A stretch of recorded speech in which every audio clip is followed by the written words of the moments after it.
All right, welcome back to the show. I'm the Ichimoka trader. I'm going to quickly go through my trades for the day. So today is the fifth month, second day of 2022. So let's just take a quick look. Actually, I want to get my main screen up here for you guys. What I traded today is okay. So today, May 2nd, 2022. There wasn't a ton of stuff on the scanners that were like, 110%, 130%. Friday was a bit, actually, there was quite a bit Friday, but then it ended up not a ton moving. Anyways, I'm going to jump right into it. So this is a quick, short little video for you guys. Make sure I can see everything here. Yeah, that's good. Okay, so I'm going to just jump into APRN. This was on the scanner this morning, and I thought I'm going to watch this one. It had some good pre-market highs here. You can see on the right here, we were up to 439 on that one. So I was expecting that there'd be a bit of a sell-off and then a recovery back to that and then break of high, because a lot of people were on APRN and also SOUN was another one that was on the scanners. But this is the one that I was most interested. Gave a nice little push pre-market up to that 430, 440 almost there. And then it just kind of sold off a bit, people taking some profits. So when it hit this bottom here and it just kind of hovered around this area, I thought, okay, well, if we can get some a push up through, we might be able to reach those highs again. So or even break through it. So here I was waiting, and we started to come down. Coming into the open, I thought, oh, this is kind of perfect. You can see all these candles are saying this is actually a bullish engulfing signal. In order to have a bullish engulfing signal, your main body of this candle needs to be bigger than the previous body. So it's not like a huge, a clear bullish, but it is definitely bullish signal. It is respecting this line here, the Ichimoku. So this kind of support resistance here. And so basically I'm just waiting until I see us kind of coming back up here. So let's just take a look, bring this back over here, APRN. And so here I'm looking, I got to take a look. Okay, the green cloud in the front here is green. It's saying go buying long there. We have the lagging indicator also clear of any of the candles. It's kind of out in the open there, so that's a good indication. We have our blue line is actually apart from and above our orange line here. And at the current moment, we're below this VWAP. So I'm waiting to kind of break that VWAP, the volume weighted average.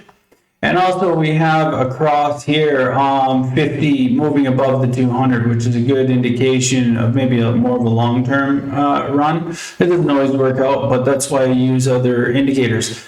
So here on the MACD, it's pointing down, and I'm thinking I gotta wait for this thing to start to come back up, get closer on this orange line here. And then here we've crossed below the 10 on the RSI stochastic, and we want to have this kind of come back up into this blue area here before I take this trade. So waiting on a couple of things. We know that this stock has some momentum, so let's just move in and watch what we're going for here.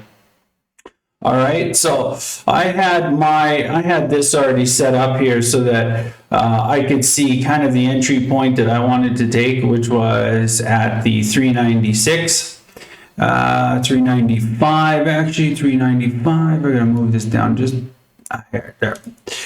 395 is when I got in on that. You can see, I'll just put a line there for you guys. So you can see that this line represents the VWAP, okay? That's why I made it pink there. The VWAP was coming across here. If we could break that VWAP at that point at 395, I would be very happy with that move. This actually, while it was moving and fluctuating there, I got in at the 395 on this side over here. And now I'm just looking to reduce my risk and move my stop as quickly as possible. So right now I probably had it around here, right below that VWAP. You want to make sure you're below the VWAP on your stop to open. As soon as this candle closed at that 937, okay, and then we're starting into 938 here. So 937.59 at the end of that candle, I immediately go in here and I move my stop to the top, right to the 395. So that gave me an easy out at break even if it did decide to reverse and drop. So let's go to the next candle. So the next one, I waited on that one and moved as I was moving. So this one here, I got out at 4. So as I was actually moving my stock up, I got taken out of that trade. Unfortunately, I got taken out of that trade at 23.39. Right on this next candle here, I was moving it up. And I got taken out as I was dragging the stop up on the ladder here. I got taken out by that big red candle, which is okay. I mean, for 401, I mean, that gives me a 5-cent gain, which, you know, it is. I was just trying to hold it into the profit and then wait for the next candle. If we had kept waiting on this, it would have taken this out on this candle or this candle. So it was kind of choppy on that one. I don't like using that term because I don't believe in choppy, but it is what it is.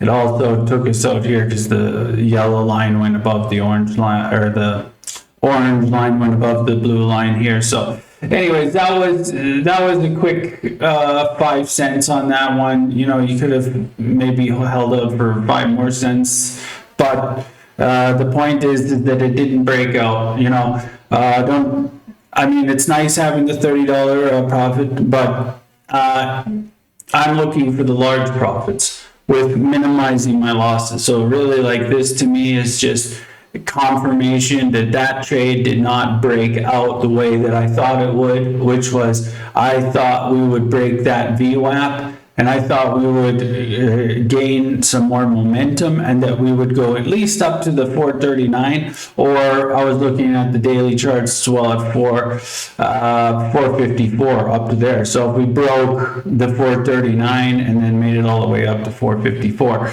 I was expecting it to at least fluctuate and come up through there. So this is a prime example of waiting for something to break out or bail out, and I bailed out with 5 cent profit. So that was a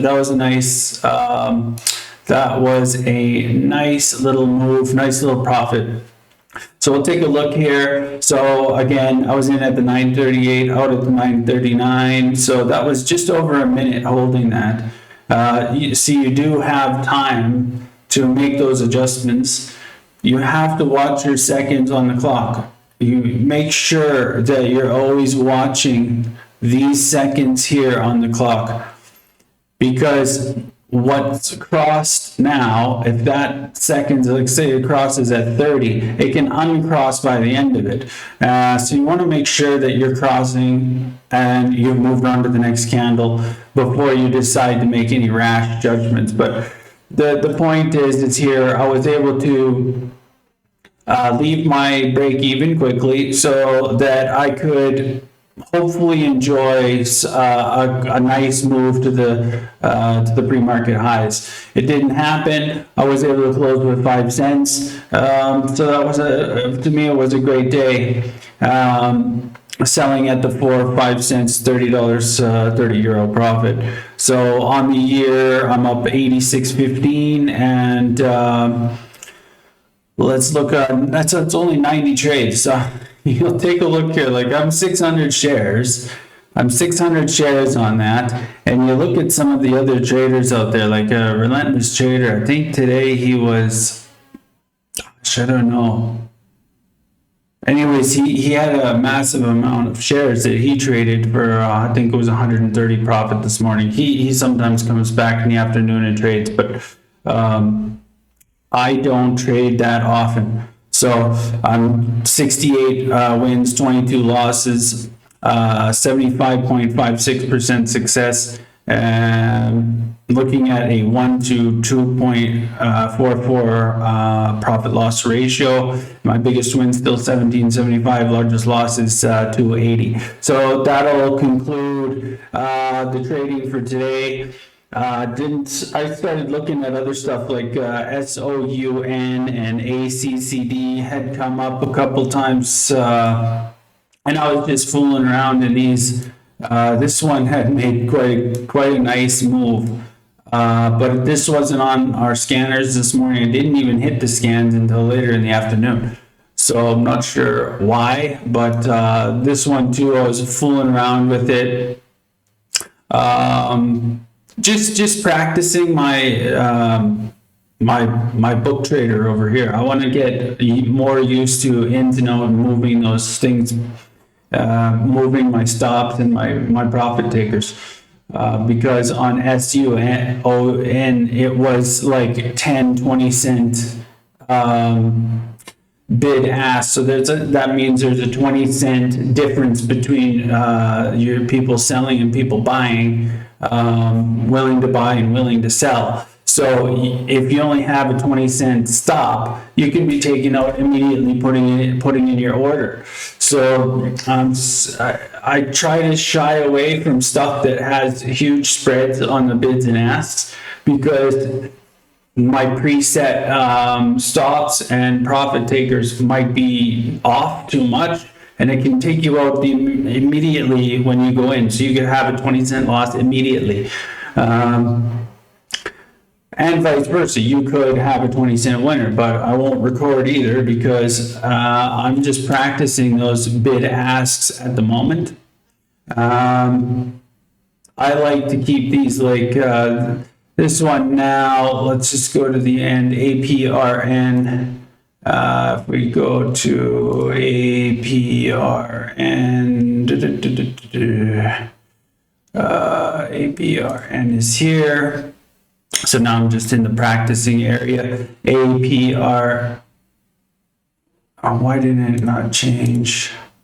APRN. This should have changed here.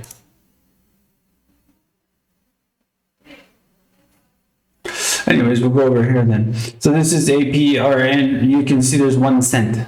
1 cent difference. And then if we were on the other one here, which was SOUN.